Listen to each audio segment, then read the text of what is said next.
Assalamualaikum warahmatullahi wabarakatuh. Perkenalkan, kami peserta Latsar CPNS Angkatan 18 BPSDMD Provinsi Kalimantan Selatan. Kami dari kelompok 1 yang beranggotakan Witari Afriani NDH 13, Muhammad Rindi NDH 15, Novi Rahmawati NDH 17, Zainal Abidin NDH 18, dan Elma Amalia NDH 20. Kali ini kami akan mereview agenda 3 tentang manajemen ASN, pelayanan publik, dan whole of government. Dalam Undang-Undang Nomor 5 Tahun 2014 tentang ASN, yang di dalamnya terdapat pengertian manajemen ASN. Manajemen ASN adalah sebuah pengelolaan ASN yang profesional, memiliki nilai dasar, etika profesi, bebas dari intervensi politik, bersih dari praktek korupsi, kolusi, dan nepotisme. Manajemen ASN ini lebih menekankan kepada pengaturan profesi pegawai, sehingga diharapkan agar selalu tersedianya sumber daya aparatur sipil negara yang unggul, selaras dengan perkembangan zaman.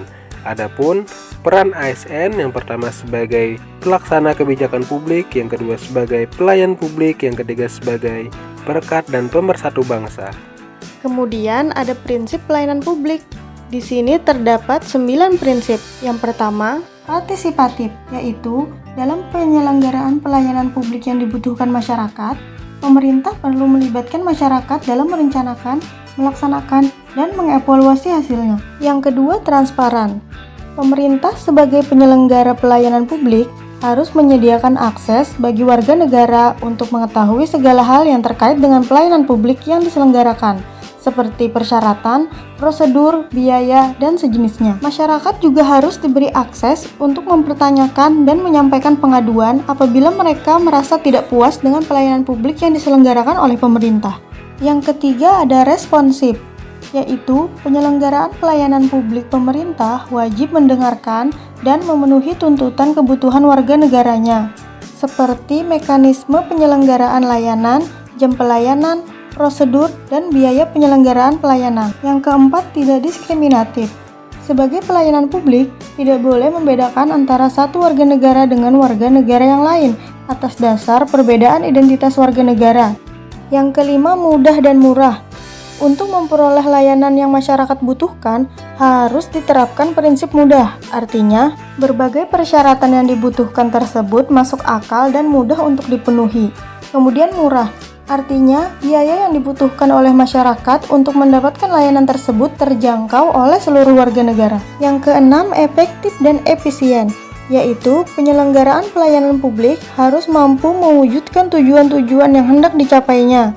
Dan cara mewujudkan tujuan tersebut dilakukan dengan prosedur yang sederhana, tenaga kerja yang sedikit, dan biaya yang murah. Yang ketujuh ada aksesibel, artinya harus dapat dijangkau oleh warga negara yang membutuhkan untuk mendapatkan layanan tersebut. Yang kedelapan, akuntabel, artinya pelayanan publik dilakukan dengan menggunakan fasilitas dan sumber daya manusia yang dibiayai oleh warga negara melalui pajak yang mereka bayar. Yang terakhir, berkeadilan, artinya pelayanan publik harus dapat dijadikan sebagai alat melindungi kelompok rentan dan mampu menghadirkan rasa keadilan bagi kelompok lemah ketika berhadapan dengan kelompok yang kuat. Selain prinsip, dalam pelayanan publik terdapat pendekatan whole of government atau yang biasa disingkat WOG, yaitu yang pertama pelayanan administratif, seperti dokumen-dokumen resmi.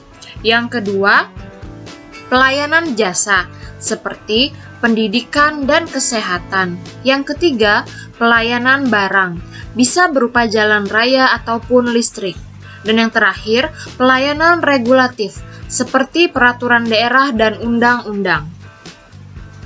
Nah, di sini kami membuat mind mapping mengenai implementasi WOG di era transformasi digital sesuai dengan potensi lokal.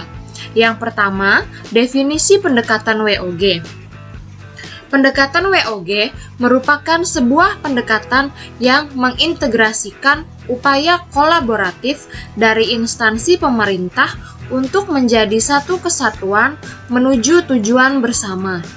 dikenal juga sebagai kolaborasi, kerjasama antar instansi, dan aktor pelayan dalam menyelesaikan suatu masalah pelayanan. Kemudian, manfaat WOG. Manfaat yang dicapai dengan WOG yang pertama, efisiensi, saring informasi, lingkungan kerja, daya saing, akuntabilitas, koherensi kebijakan, biaya, pemborosan, duplikasi pekerjaan, inkonsistensi kebijakan, waktu penyelesaian layanan tertentu. Kemudian, pola pelayanan publik. Pola pelayanan publik terbagi menjadi 5, yaitu yang pertama, pola pelayanan teknis fungsional. Contoh pola pelayanan teknis fungsional adalah pemungutan pajak yang dilakukan oleh kantor pelayanan pajak atau pengurusan izin berlayar oleh kantor syah bandar. Yang kedua, pola pelayanan satu pintu. Contoh pelayanan satu pintu yaitu pembuatan bukti pemilik kendaraan bermotor atau BPKB dan surat tanda nomor kendaraan atau STNK. Yang ketiga, pola pelayanan satu atap. Pola pelayanan di sini dilakukan secara terpadu pada satu instansi pemerintah yang bersangkutan sesuai kewenangan masing-masing. Yang keempat, pola pelayanan terpusat.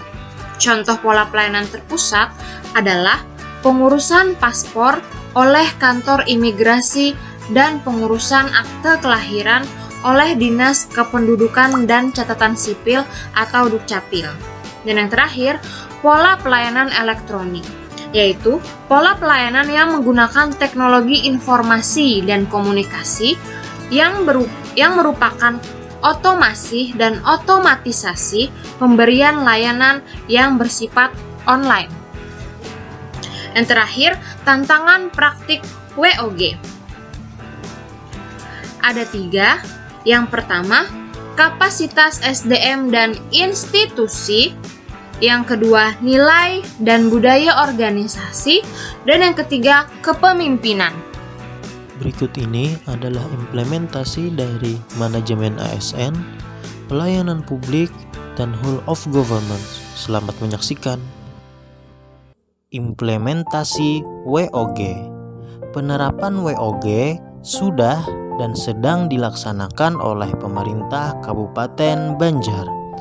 Dibuktikan dengan didirikannya Mall Pelayanan Publik Barokah yang bertempat di Martapura, pusat ibu kota Kabupaten Banjar. Lebih tepatnya di Gedung Juang Kota Martapura. Mall ini didirikan oleh pemerintah Kabupaten Banjar guna memberikan pelayanan terbaik bagi masyarakat Kabupaten Banjar, disertai dengan etos pelayanan yang cepat, mudah, nyaman, dan aman. Pada mall pelayanan ini terdapat berbagai pelayanan dasar serta jenis pelayanan perizinan, non-perizinan dikelola oleh tenaga profesional. Mall Pelayanan Publik Barokah siap memberikan pelayanan terbaiknya untuk masyarakat Indonesia dan khususnya untuk masyarakat Kabupaten Banjar. Pada mall pelayanan ini terdapat banyak pelayanan pemerintahan yang saling berhubungan sehingga mempermudah masyarakat apabila mengurus urusan pada lebih dari satu pelayanan pemerintahan dan meminimalisir waktu serta biaya yang digunakan. Pelayanan ini juga bersifat efektif serta efisien. Berikut daftar pelayanan publik yang ada di Mall Pelayanan Publik Barokah.